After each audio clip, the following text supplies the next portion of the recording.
कहानियाँ सिर्फ लिखी नहीं जाती, वो खुद को भी जीती हैं। जब कलम रुक जाती है तो दिल बोलता है, और जब विजुअल्स बन जाते हैं तो इमोशंस दिखते हैं। आज हमारे साथ रेडियो वाला पॉडकास्ट में मोटिवेशनल इन्फ्लुएंसर गुरप्रीत सिंह जुड़े हैं, जिनकी हर कहानी में एक जज्बा है, जिनका हर साइलेंस कुछ ना कुछ कहता है। सर, सबसे पहले आपका स्वागत है। थैंक यू सो मच मोनिक्सी फॉर हैविंग मी हेयर।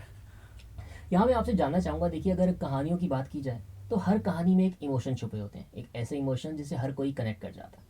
और जब आप कोई कंटेंट क्रिएट करते हैं तो सबसे पहले उसमें क्या गौर करते हैं, एक इमोशन या फिर एक मैसेज? मेरा स्टार्टिंग से यही रहा है कि जो भी वीडियो जो भी कहानी हम लेकर आ रहे हैं उसमें एक ना एक मैसेज ज़रूर होना चाहिए। बट अब वो मैसेज को पहुंचाने के लिए ज़रूरी है कि लोग वीडियो को देखें। देखें। अब लोग वीडियो को तभी देखेंगे जब वो इमोशनली इमोशन से कनेक्ट कर पाएंगे। तो एक वीडियो में इमोशंस होने बहुत ज़रूरी हैं, तभी लोग कनेक्ट कर पाएंगे और वीडियो को देखेंगे। तो सबसे पहले हमको इमोशंस बहुत ध्यान रखना पड़ता है वीडियो में, तभी लोग वीडियो देखेंगे और फिर लास्ट में एक वीडियो में मैसेज ज़रूर होता है। जो हर किसी के दिल को छू जाए। बिल्कुल। देखिए, यहाँ बात करें कि कुछ लाइनें ऐसी हैं जो सिर्फ लिखी नहीं जाती, वो खुद को जीती भी हैं, और एक ऐसी जीती हैं कि हर किसी के दिल को छू जाती है। और शायद वही कहीं ना कहीं आपके कंटेंट का एक बेस बन जाता है। तो आपको यहाँ क्या लगता है कि वो लाइनें या वो मैसेज एक रिएक्शन है या फिर रिफ्लेक्शन? कभी कभी ऐसा होता है कि जो स्क्रिप्ट्स हमने लिखी होती हैं जी। और जब हम शूट कर रहे होते हैं, सामने कैमरा होता है, तो क्योंकि स्क्रिप्ट हमारे हाथ में नहीं होती है, हम वो देख चुके होते हैं, लेकिन उस टाइम पे कुछ डायलॉग्स ऐसे होते हैं जो आपके दिल से निकल जाते हैं, वो स्क्रिप्ट्स में नहीं होते हैं। तो वो जो डायलॉग्स होते हैं वो मैं स्पेशली जब मेरा शॉट पूरा हो जाता है, वीडियो पूरी हो जाती है, तो मैं अपने एडिटर्स को बोलता हूँ कि ये डायलॉग ज़रूर लिखने हैं, क्योंकि वो कभी कभी मतलब लगता है कि ये अभी दिल से निकले हैं तो ये बहुत ज़रूरी है। बहुत ज़रूरी। और ऐसा होता भी है कि वो वीडियो बहुत अच्छा परफॉर्म करती है, लोगों को लगता है कि यार यहाँ पे ये डायलॉग्स बोले हैं तो वो ज़रूरी है। तो ऐसे डायलॉग्स कुछ होते हैं कि जो एकदम से लगते हैं कि वो दिल के बहुत करीब होते हैं तो बोल और देने चाहिए। बोल देने चाहिए। जी। बिल्कुल। देखिए, हर इंसान अपनी कहानी जी रहा है। बिल्कुल। और जब गुरप्रीत सिंह किसी से मिलते हैं तो वो उनमें क्या ढूंढते हैं, क्या खोजते हैं सबसे पहले, कि शायद मुझे यहाँ से भी कोई कहानी मिल जाए? हाँ, मेरी बहुत सारी कहानियाँ ऐसी हैं जो मेरे मतलब कहीं न कहीं छोटे-मोटे इंसिडेंट्स मेरे साथ हुए होते हैं, तो मैं उनसे इंस्पायर हो जाता हूँ। बट जब मैं किसी से मिलता हूँ तो मैं उसमें कुछ ऐसे स्पेशल खोजने की कोशिश नहीं करता, मैं सच्चाई खोजने की कोशिश जी। करता हूँ, क्योंकि लोग आजकल बहुत ज़्यादा बनावटी हैं, आप जी। समझते हो। तो मुझे बनावटी लोग पसंद नहीं है। मैं देखता हूँ कि हाँ, जिससे मेरी वाइब मैच हो रही है, जो सच्चाई है, जो सामने दिख रहा है जो बंदा, और अगर मेरी वाइब मैच होती है, मैं उससे पूरी तरह से खुल के बात करता हूँ, अच्छे से बात करता हूँ। लेकिन अगर मुझे लगता है कि हाँ, इंसान वैसा नहीं है, थोड़ा बनावटी ज़्यादा है, या मतलब दिखावा ज़्यादा कर रहा है, तो मुझे कहीं न कहीं लगता है कि मैं उससे एक स्टेप, हालाँकि मैं शिकायत नहीं करता कभी भी, मैं कभी किसी से कंप्लेंट नहीं करता, किसी भी मामले में मेरे को शिकायत करनी पसंद नहीं है। तो मैं क्या करता हूँ, मैं थोड़ा-सा अपने आप को प्रिज़र्व कर लेता हूँ, मैं उससे इतना ज़्यादा नहीं खुलता, उससे बातचीत नहीं करता। तो मैं थोड़ा-सा एक गैप बना लेता हूँ। हाँ, जिसके साथ मेरी वाइब अच्छी है, भले ही चाहे मैं रोड साइड बैठ के चाय की टपरी पे भी उससे 2 घंटे बिता लूँगा। और अगर जिसके साथ मेरी वाइब्स मैच नहीं कर रही है, चाहे मैं 5 स्टार होटल में भी बैठा रहूँगा, मैं उससे शायद बातचीत भी ना करूँ। तो पूरी बात जो है वाइब पे है, कि अगर वाइब मैच होगी तो उनमें से बहुत सारा कंटेंट और बहुत सारी स्टोरीज भी निकल आएंगी। बिल्कुल। अच्छा, यहाँ हम बात करते हैं कि आपकी लाइफ का वो टर्निंग पॉइंट क्या था जिसने आपको इंस्पिरेशन दी, और वो आज भी कहीं ना कहीं आपके दिल के अंदर कुछ कह जाती है? एक बात ऐसी है जो मैंने पहले भी कई स्टेजेस पे शेयर की है, मैं आज जी। फिर से यहाँ पे शेयर करूँगा कि जब मैंने कंटेंट क्रिएशन स्टार्ट की थी, मैंने अपना खुद का पेज स्टार्ट किया, तो मेरी फर्स्ट वीडियो ही मतलब भगवान की ऐसी कृपा हुई थी कि जी। फर्स्ट वीडियो ही 2 दिन में 3.5 मिलियन व्यूज़ उस पर हो गए थे। तो बहुत अच्छा स्टार्ट मिला था, बहुत अच्छी मोटिवेशन मिली थी। लेकिन और मुझे लगने लगा था कि यार मुझे तो सब कुछ आता है, मुझे पता है किस तरह से करना है। लेकिन वो कहते हैं ना कि कई बार ये थोड़ा-सा अहंकार हो सकता है या घमंड, कुछ कह लो। तो मुझे लगा अब तो बहुत ईज़ी है, मैं कर लूँगा। तो उसके बाद क्या हुआ, second video, third video, fourth video, fifth video कोई भी नहीं चली। तो उस टाइम पे मुझे मेरे पेरेंट्स से कह लो या और भी मतलब शायद ऑडियंस को पता नहीं, लेकिन मैं कंटेंट क्रिएशन से पहले गुरबानी कीर्तन भी किया जी। करता था प्रोफेशनली। तो कहीं न कहीं वो थोड़ी-सी गुरबानी की या भगवान की थोड़ी-सी दया है कि जब मुझे ऐसा लगा तो मुझे याद आता है, मेरे पेरेंट्स ने भी यही सिखाया कि जब कुछ भी ऐसा लगे, आँखें बंद करो, भगवान के दर पे पहुँच जाओ, गुरुद्वारा, मंदिर, मस्जिद जहाँ आप जाना चाहते हो वहाँ चले जाओ और बैठ जाओ, और तुम्हारे मन में जितने सवाल हैं वो आँखें बंद करके भगवान से पूछो। और थोड़ा टाइम दो, तुमको अपने आप जवाब। उसके जवाब मिलेंगे। तो मेरे साथ भी ऐसा हुआ, मतलब जब मेरा कंटेंट नहीं चल रहा था, मैं बहुत ज़्यादा डिमोटिवेट फ़ील कर रहा था, मेरे फंड सारे ख़त्म हो चुके थे और सोचा था कि अभी समझ नहीं आ रहा था कि आगे क्या करना है, तो मैंने ऐसा किया, मैं गया तो मुझे बहुत सारी चीज़ें रियलाइज़ हुई कि वीडियोस क्यों नहीं चल रही, क्या वो लैंग्वेज बैरियर है, क्या कुछ और है, क्या कंटेंट में कमी है। तो धीरे धीरे वो रियलाइज़ हुआ, फिर मैंने दोबारा से मेहनत स्टार्ट की और फिर वीडियोस चलनी स्टार्ट हो गई। तो वो एक मुझे लग रहा है कि टर्निंग पॉइंट है। उसके बाद मैंने आज तक कभी ऐसा नहीं सोचा कि मुझे बहुत कुछ आता है, मुझे कुछ नहीं आता। कुछ नहीं आता कि हर वक्त हर समय आप कुछ ना कुछ सीखते रहिए, और जब आप सीखते रहेंगे तो आप बिल्कुल उससे और अच्छा करते रहेंगे। एग्जैक्टली। देखिए, कभी सब कुछ सही चल रहा होता है, लेकिन अंदर ही एक कहीं ना कहीं खामोशी भी चल रही होती है। वो उस साइलेंस को, उस खामोशी को आप कैसे हैंडल करते हैं? उस साइलेंस को हैंडल करने के लिए मैं ज़्यादा से ज़्यादा कोशिश करता हूँ कि अपने परिवार वालों को समय दे सकूँ, या फिर मेरी लाइफ में जो बहुत खास हैं मेरे दोस्त यार, मैं उनके साथ ज़रूर टाइम स्पेंड करूँ, बैठूँ। चाहे भले ही मतलब हमारा फील्ड ऐसी है कि टाइम नहीं मिलता, कई बार 2-2 हफ्ते बीत जाते हैं, मेरे को फैमिली के साथ बैठने का टाइम नहीं मिलता। लेकिन जब वर्क प्रेशर बहुत होता है, अब लोगों को लगता है कि ये कंटेंट क्रिएशन तो ऐसा है, लोग मतलब हँसते खेलते हो जाते बन हैं, बट जाता है। नहीं इसमें भी बहुत प्रेशर रहता है। इसमें भी कई बार ऐसा होता है कि आपके पास आगे कंटेंट नहीं है, आपके पास आइडियाज़ की कमी हो जाती है, तो बहुत प्रेशर होता है। तो उस टाइम पे थोड़ा सा गैप देना चाहिए, रुकना चाहिए, अपने खास जो आपके फैमिली है, फ्रेंड्स हैं, उनके साथ टाइम दो। और सबसे बड़ी बात, आप अकेले बैठ के मेडिटेशन ज़रूर करना चाहिए। ये मेरे को पर्सनली इस चीज़ ने बहुत हेल्प की है, और मैं सोचता हूँ कि ऑडियंस में भी जब भी आपको कभी लगे तो आप अकेले बैठिए, खुद के साथ टाइम स्पेंड कीजिए और मेडिटेट कीजिए, बहुत हेल्प करेगा आपको। बिल्कुल, आपने सही कहा कि खुद को टाइम देना बहुत ज़्यादा ज़रूरी है। जब आप खुद को टाइम देते हैं, खुद को पहचानते भी हैं और देखते हैं कि और मैं क्या इम्प्रूव कर सकता हूँ। एग्जैक्टली। देखिए, जब कोई कंटेंट बनाते हैं तो उसके विजुअल से हम लोग बात करें, विजुअल से पहले माइंड में एक इमेज क्रिएट होती है। और अगर हम आपके कंटेंट की बात करते हो, सब इतने ज़्यादा इमोशनल, इतने ज़्यादा टची कंटेंट होता है कि हर किसी के दिल को छू जाता है। तो इसका मतलब हम क्या समझें कि जो गुरप्रीत सिंह है वो बहुत ज़्यादा इमोशनल है? हाँ, आप कह सकते हैं कि मैं हूँ इमोशनल, क्योंकि कई बार ऐसा होता है, भले ही सामने से ना दिखे, बट बहुत बार ऐसा होता है कि मैं कोई अगर इमोशनल मूवी भी देख रहा हूँ, कुछ ऐसा सीन है, तो मैं इमोशनल हो जाता हो हूँ। जाते हैं। वो अलग बात है कि सबको दिखाना ज़रूरी है या नहीं है, बट हाँ, I am an emotional emotional person. Person. और देखिए, ये इमोशंस भी लगता है कि हर किसी के अंदर इमोशन होते हैं, वो छुपाने कहीं ना कहीं हमें नहीं छुपाने चाहिए। इमोशंस बाहर आते हैं, वही हमारे लिए सबसे बेटर है। बिल्कुल। यहाँ हम लोग बात करते हैं कि आप बहुत सी वीडियोस बनाते हैं, अलग अलग स्टोरीज हैं, अलग अलग चीज़ें जो लोगों को अवेयर कर रही हैं, कहीं ना कहीं से हर किसी को कुछ ना कुछ सिखा ही जा रही है। और कोई ऐसी वीडियो जो आपके दिल के बहुत ज़्यादा करीब होती है, और फिर आपको लगता है यार शायद इसको उतना प्यार नहीं मिल पाया जितना मुझे लगता है मिलना चाहिए था। तो उस मोमेंट पर आप क्या करते हैं? या फिर अगर इसके दूसरे पहलू पे बात करें, कोई एक ऐसी वीडियो जो आपको नहीं पता बट कैसे मैजिकली वो बहुत बेस्ट बन गई? ऐसा अक्सर होता है, मैं बताऊँ, जी। मतलब जिस वीडियो में, और ये मेरी टीम के साथ भी मेरी डिस्कशन होती है कि जिस वीडियो में मैं और मेरी टीम बहुत ज़्यादा टाइम देते हैं, हमको लगता है कि ये तो बहुत अच्छी जाएगी, वो वीडियो शायद 1-1.5-2 लाख व्यूज़ पे अटक जाते हैं। अब लोगों के लिए 1-1.5-2 लाख व्यूज़ बहुत ज़्यादा हैं, बट हमारी हमारे जब जिनकी मेहनत लगी है। हाँ, जिनकी मेहनत लगी है, हमको लगता है कि वीडियोज़ अगर हमारे जितने फॉलोअर्स हैं, मिलियंस में हैं, अगर टच नहीं कर रहे हैं उस व्यूज़ को, तो हमको लगता है कि वो शायद हमारी उतना उसने आउटपुट नहीं दिया वीडियोज़ ने। तो बहुत सारी वीडियोज़ ऐसी हैं जिसमें हमने इतनी मेहनत की, इतना हमको लगा कि ये बहुत जाएँगी, और वो जाती नहीं है। और कुछ वीडियोज़ ऐसी हैं जो हमने शायद एक ही समय पर तभी की तभी स्क्रिप्ट बनाई हमने, और 1-2 घंटे में हमने शूट करके, शूट कर लिया। एडिट करके डाल भी दी, और वो वीडियो 10-10, 20-20 मिलियन चली जाती है। तो ऐसा बहुत बार होता है, बट ये है कि हम हार नहीं मानते, और हम यही सोचते हैं कि कोई बात नहीं। लेकिन जो वो वीडियो जो नहीं चलती है, उस वीडियोज़ में भी जब मैं कमेंट्स पढ़ने बैठता हूँ, तो एक कमेंट भी अगर मेरे को ऐसा मिल जाता है ना कि वीडियो बहुत अच्छी लगी और ये वीडियो देख के मुझे ऐसा फ़ील हुआ है ऐसा, तो मुझे लगता तो है वो वहाँ एक सफल कमेंट होता भी है। ना, वीडियो बनानी हमारी सफल हो सफल गई हो है। जाती बिल्कुल। है। जी बिल्कुल। अच्छा, यहाँ अगर बात करें कोई एक ऐसी वीडियो जो आपको लगे यार इसका सेकंड वर्जन भी होना चाहिए, इसमें शायद कहीं ना आगे कुछ कंटिन्यू और करना चाहिए, जो हमें लगता है कि बनाएं। ऐसी एक वीडियो है, हमने मतलब कुछ नया ट्राई किया था, मतलब हम मोटिवेशनल कंटेंट बनाते हैं, बट मुझे लगा था कि हम थोड़ा सा, जैसे आजकल यूट्यूब पे चल रहा है, तो साइंस फिक्शन या ऐसा कुछ बनाए, तो हमने एक टाइम ट्रेवल के ऊपर मूवी शॉर्ट फिल्म बनाई थी। हालांकि उसमें भी हमने एक मैसेज दिया था, तो वो फर्स्ट पार्ट हमने बना लिया था, उसमें लास्ट में हमने सस्पेंस छोड़ा था, जो कि सेकंड पार्ट में रिवील होना था। रिवील होना था। बट दैट वीडियो उतनी अच्छी नहीं गई, वो मतलब लोगों को शायद पसंद नहीं आया, क्योंकि एकदम से अगर आप कंटेंट चेंज कर देते हो तो आपकी ऑडियंस को शायद पसंद नहीं आता। तो शायद वो लोगों को पसंद नहीं आया, उसकी वजह से हम इतने ज़्यादा डिमोटिवेट हो गए थे। बट स्टिल हमने सोचा था कि उसका सेकंड पार्ट निकालेंगे, जैसे ही अच्छे खासे व्यूज़ आएंगे। उस पर व्यूज़ ही नहीं आए तो हमने उसका सेकंड पार्ट आज तक नहीं निकाला। आई गेस 8 से 9 महीने हो गए हैं उस वीडियो को। अब मैं कई बार, मैंने अभी लास्ट वीक ही उस वीडियो को दोबारा खोल के देखा था, थोड़े से व्यूज़ उस पर बढ़े हैं, कुछ लोगों के कमेंट्स भी आ रहे जी, हैं। तो मुझे लग रहा है कि एटलीस्ट हमने जो जो शुरुआत किया था उसको ख़त्म तो करना चाहिए। खत्म तो तो करना वो चाहिए। मेरी गलती थी कि मैंने उस वीडियो का सेकंड पार्ट नहीं निकाला। उस वीडियो का नाम था टाइम टाइम की बात। वो टाइम ट्रैवल के ऊपर वो स्टोरी जी, थी। तो उस वीडियो का सेकंड पार्ट हम लेकर आएंगे, and I am so sorry audience को जिन्होंने वो देखी और उनका सेकंड पार्ट उनको नहीं मिला। चलो कि अभी इंतजार बाकी है उसका सेकंड पार्ट हम लोग देने के लिए बिल्कुल वेट कर रहे हैं कि बिल्कुल बिल्कुल। सेकंड पार्ट आएगा, उसमें और क्या नया होगा हमें देखने को और सीखने को भी। बिल्कुल। तो यहाँ देखिए हम लोग बात करते हैं कि कई बार क्या होता है कि हम लोग कैरेक्टर्स लिखते हैं, हम लोग किरदार लिखते हैं कुछ भी कंटेंट बनाने से पहले, कुछ वीडियोस बनाने के लिए, लेकिन एक वक्त ऐसा है आता है कि वो किरदार हमें लिखने लग जाता है।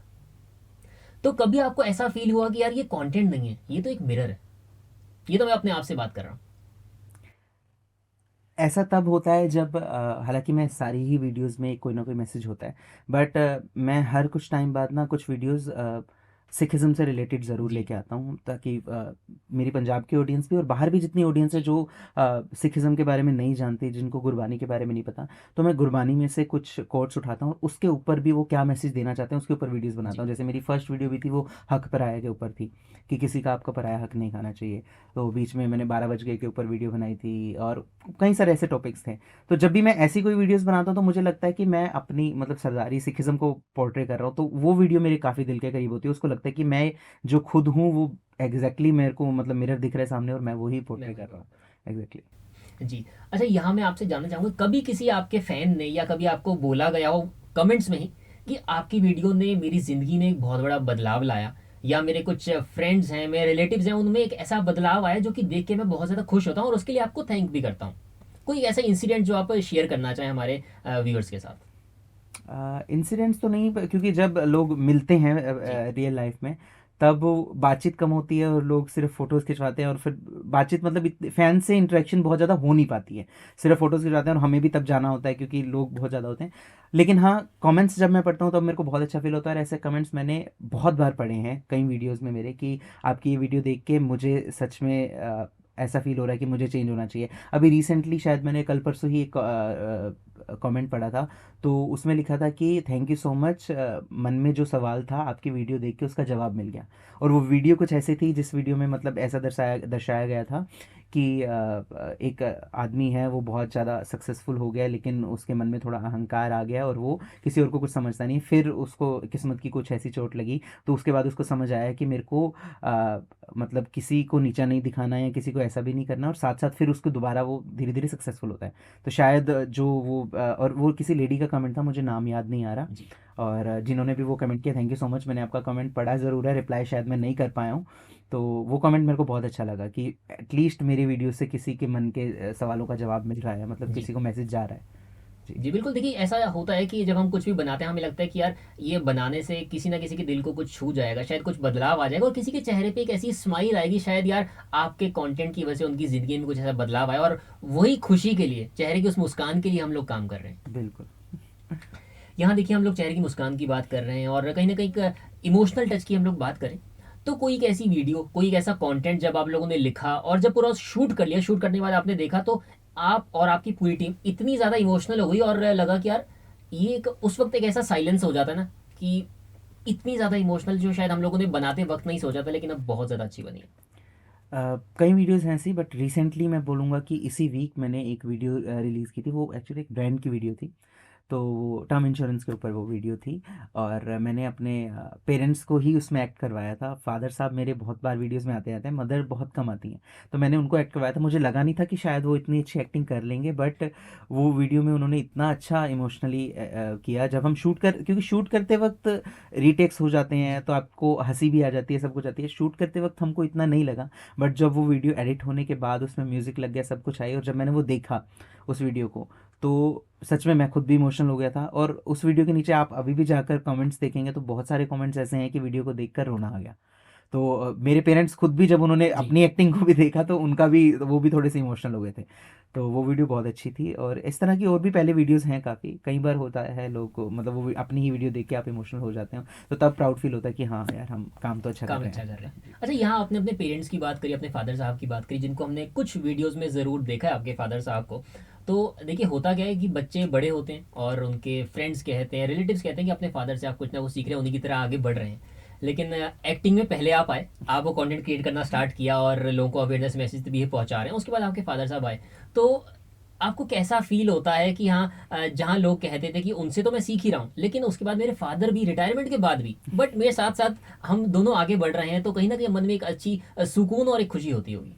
अ, सही कहा आपने, मन में बहुत सुकून है और बहुत खुशी है, क्योंकि कई बार देखने को मिलता है कि पेरेंट्स सपोर्ट नहीं करे, नहीं, लेकिन इस मामले में आई एम ब्लेस्ड कि मेरे पेरेंट्स ने मुझे स्टार्टिंग से सपोर्ट किया। रही बात की एक्टिंग की कि पहले मैं करता था वो नहीं करते थे, बट कहीं ना कहीं मुझे लग रहा है कि स्टार्टिंग से उनके मन में था या कैसे था कि वो किसी तरह से हमारे कंटेंट में थे, क्योंकि जब से मैंने कंटेंट बनाना स्टार्ट किया, चाहे वो कैमरा के सामने नहीं आते थे, पर बहुत सारे आइडियाज़ ऐसे होते थे जो वो मुझे देते थे लेके आते स्क्रिप्ट्स थे। के लिए। और बहुत सारी स्क्रिप्ट्स ऐसी हैं जो उन्होंने लिखी हैं, सारी नहीं कहूँगा लेकिन बहुत सारी ऐसी हैं जो उन्होंने मुझे आइडियाज़ दिए हैं, और वो स्क्रिप्ट्स वो वीडियोज़ जो मैंने बनाई हैं वो अच्छे खासे व्यूज़ आए हैं उन पे, बहुत।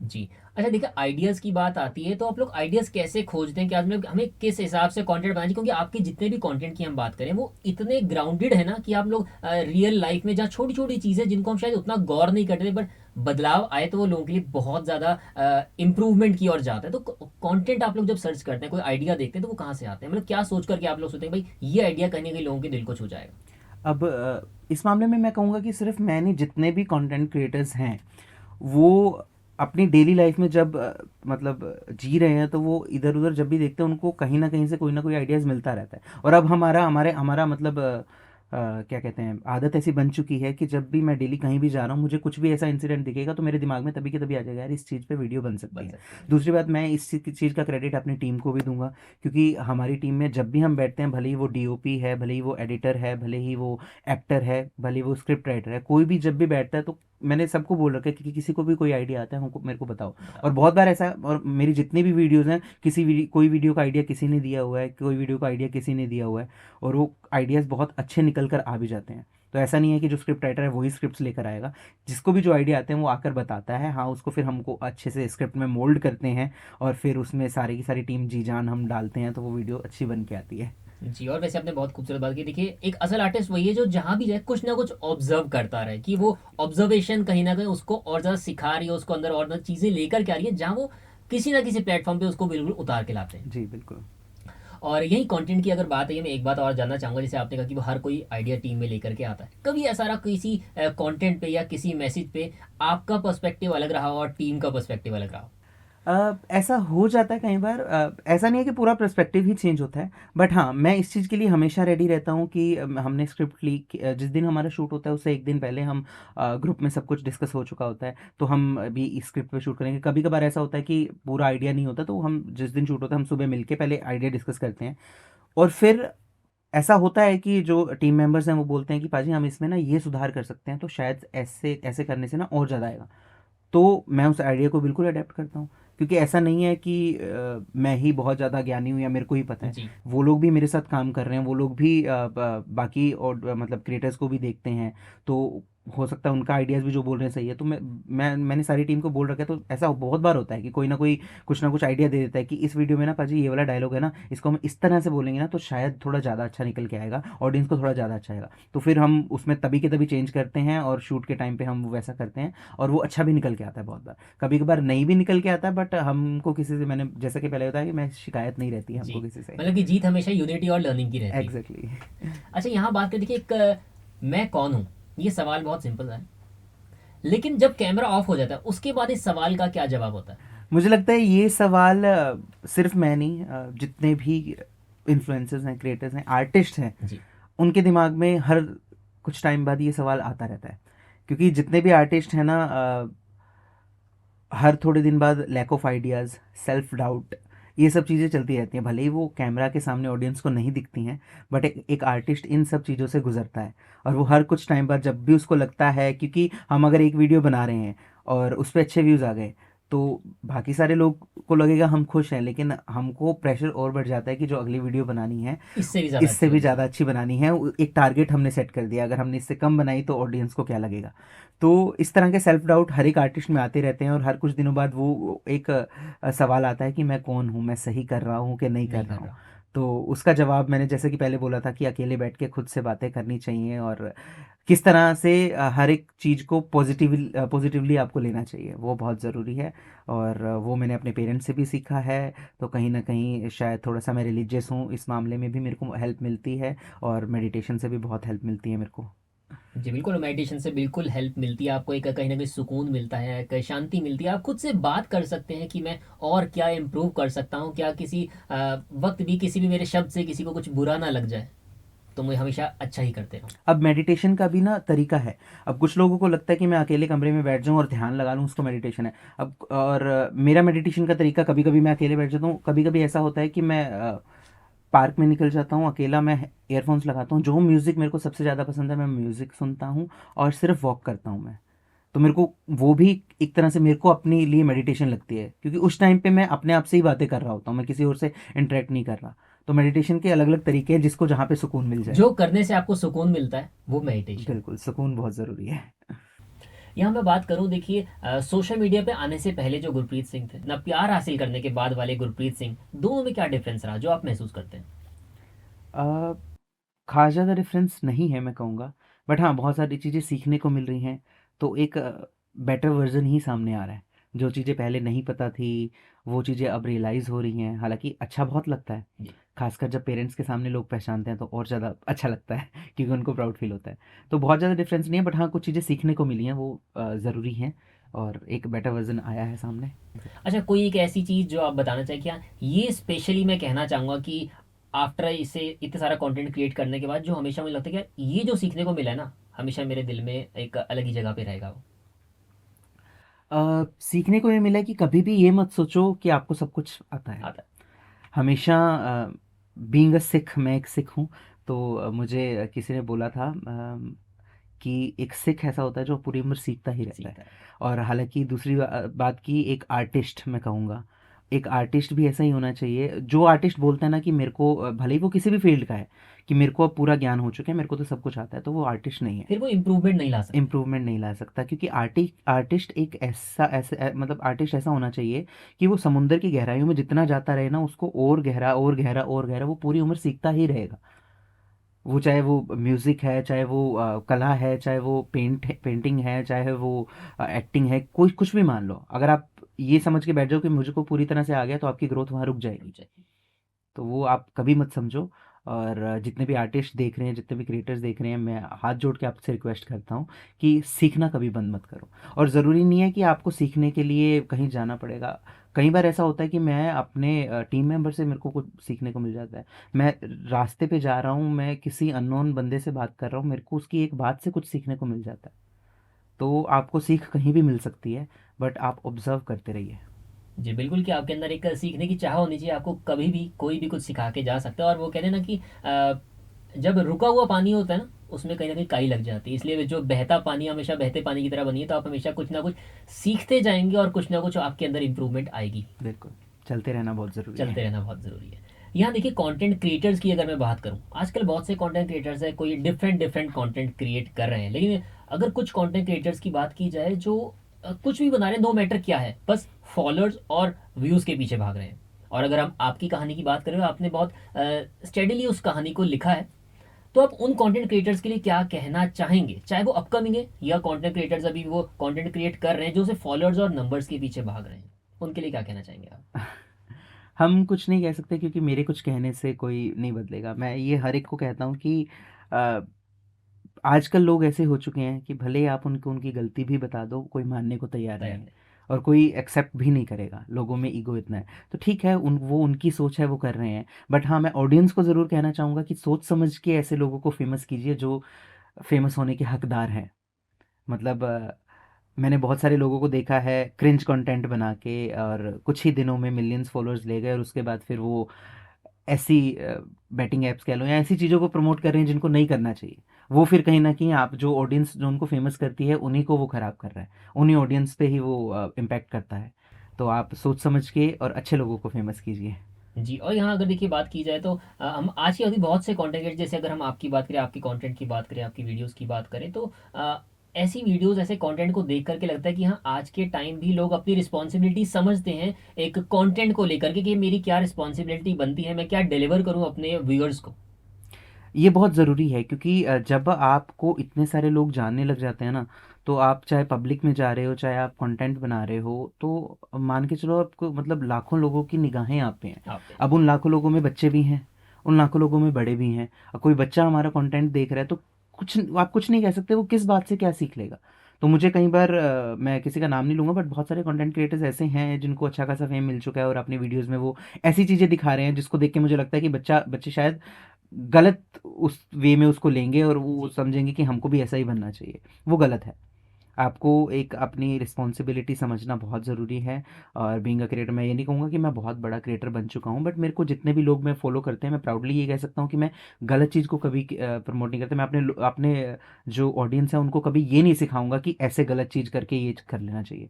तो मैं उस चीज़ को, मैं अपनी रिस्पॉन्सिबिलिटी निभा रहा हूँ और बाकी क्रिएटर्स को भी कोशिश करनी चाहिए कि आप जिस लेवल पर पहुँच चुके हो, आप कैमरा के सामने एक ऐसी चीज़ को लेकर आओ जिसको देख के किसी भी ऑडियंस को, कोई भी चाहे वो बच्चा है, उनको गलत सीख ना मिले। जी, बिल्कुल अपनी रिस्पॉन्सिबिलिटीज़ अपने अपने कंटेंट को लेकर के, और अपने हम बोलते हैं व्यूअर्स के प्रति भी एक हमारे यहाँ फ़र्ज़ रहना चाहिए, हम एक अच्छे से अच्छा कंटेंट दें, ताकि हम जब कमेंट्स पढ़ें तो हमें एक सुकून मिलना चाहिए। सुकून मिलना चाहिए। अभी भी बहुत बार होता है, जैसे मेरे फादर साहब मेरे को बोलते हैं कि कई बार उनको जब उनका मूड अच्छा नहीं होता तो वो मेरे वीडियोस के नीचे कमेंट्स पढ़ना शुरू कर देते हैं। तो अच्छे कमेंट्स पढ़ के उनको उनको बहुत अच्छा लगता है। तो अगर आप अच्छा काम कर रहे हो तो लोग आपका, हाँ, मैं ये नहीं कह रहा हूँ कि 100% आपको अच्छे ही कमेंट्स मिलेंगे। आप जितना मर्जी अच्छा काम कर लो, कहीं ना कहीं लोग कुछ ना कुछ नेगेटिविटी ढूंढ के ले आते हैं और कुछ भी उल्टा सीधा कमेंट्स करने लग जाते हैं। बट उसको इग्नोर करके आप पॉजिटिव चीज़ों की तरफ देखो, आपको लोगों का अच्छा ही रिजल्ट मिलेगा। रिजल्ट मिलेगा। जी। अच्छा देखिए, अगर हम बात करें तो एक मोटिवेशन इन्फ्लुएंसर गुरप्रीत सिंह जो हैं, उनको तो हर कोई जानता है। मतलब जितने भी आपके व्यूअर्स हैं, आपके फैंस हैं, जो आपको प्यार करने वाले, सबने आपके कंटेंट्स को देखा कि आप कितना अच्छा कंटेंट लेकर के आते हैं। लेकिन उनके अंदर छुपे हुए एक और आर्टिस्ट को शायद बहुत कम लोग जानते हैं। वो आर्टिस्ट, मैं आप सबको बता दूं कि जो गुरप्रीत सिंह है, वो गाते भी हैं, उनकी अच्छी आवाज़ है। तो वो आर्टिस्ट शायद बहुत कम लोगों के सामने है। ऐसा क्यों? या वो सिर्फ एक सुकून का टाइम पता नहीं आपने कहाँ से ढूंढा है ये ये ज़्यादातर लोगों को नहीं पता, बट हाँ, मैं कंटेंट क्रिएशन करने से पहले मैं सिंगिंग किया करता था, मैं गुरबानी कीर्तन किया करता था। और हाँ, ऐसा होता था कि जब भी मेरे को अकेला बैठना है, सुकून पड़ना है, तो मैं थोड़ा बहुत गुनगुना लिया करता था। ये सब चलता रहता है, बट तो बहुत कम लोगों को ये पता है। तो अब शायद पता चल जाएगा अब बहुत। पता चल जाएगा, तो बिल्कुल व्यूअर्स चाहेंगे कि आज आपकी आवाज़ भी सुन ली जाए, दो लाइनें ही हो जाए। हालांकि मैंने पिछले 1 डेढ़ साल से रियाज नहीं किया, मैंने हारमोनियम को टच नहीं किया है, बट मैं कोशिश करता हूँ। जी। अगर आपको बेसुरा लगे तो मुझे माफ़ कर दीजिएगा।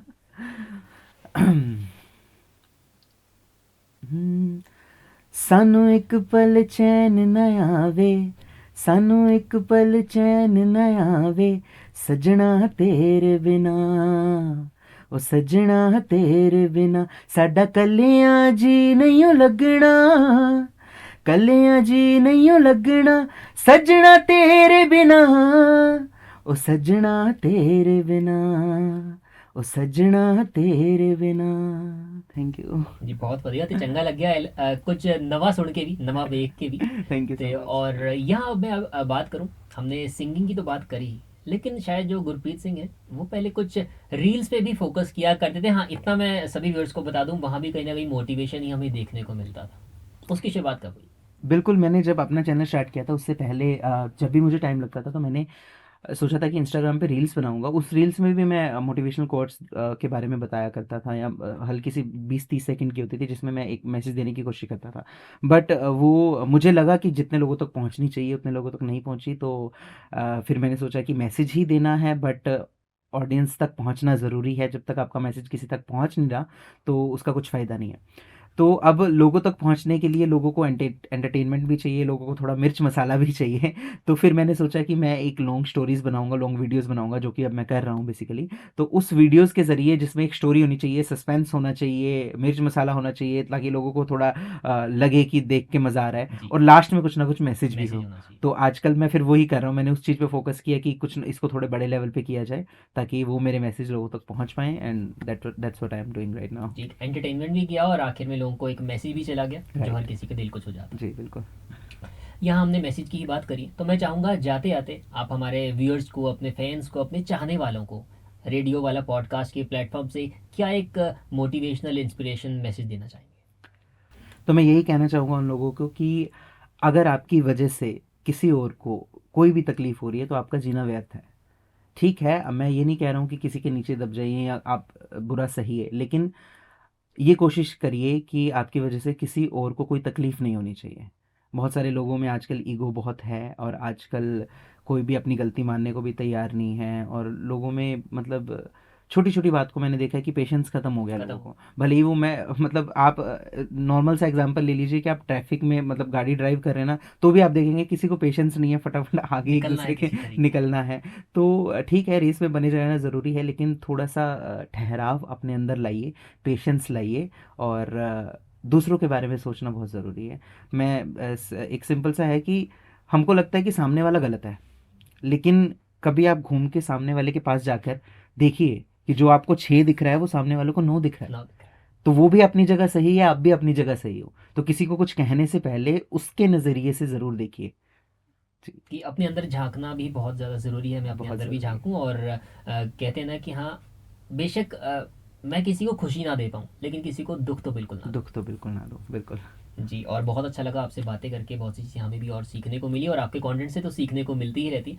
वो कहते हैं ना कि कोई चीज़ चाहे वायरल हो या ना हो, अगर दिल से निकली है ना, तो बस लोगों के दिल तक पहुँच जाए, वही हमारी कामयाबी और वही हमारे एक अलग सुकून है। जी Manik, thank you so much for having me here. मेरे को बहुत अच्छा लगा आज आपके स्टूडियो में आके, और बहुत अच्छी-अच्छी बातें हमने की। शायद इन बातों में से भी मुझे शायद बहुत कुछ मिल जाएगा, या बहुत कुछ सीखने को मिलेगा जब मैं जाकर सोचूँगा, और बहुत अच्छा लगा मुझे यहाँ पे आकर। थैंक यू सो मच, और जितनी भी ऑडियंस देखेगी उनका भी बहुत-बहुत शुक्रिया। जी, थैंक यू सो मच कि आप आए और हमें भी बहुत अच्छा लगा और ऐसी रेडियो वाला पॉडकास्ट में और भी बहुत से किरदार, बहुत सी कहानियाँ हम आपके साथ लाते ही रहेंगे। Thank you.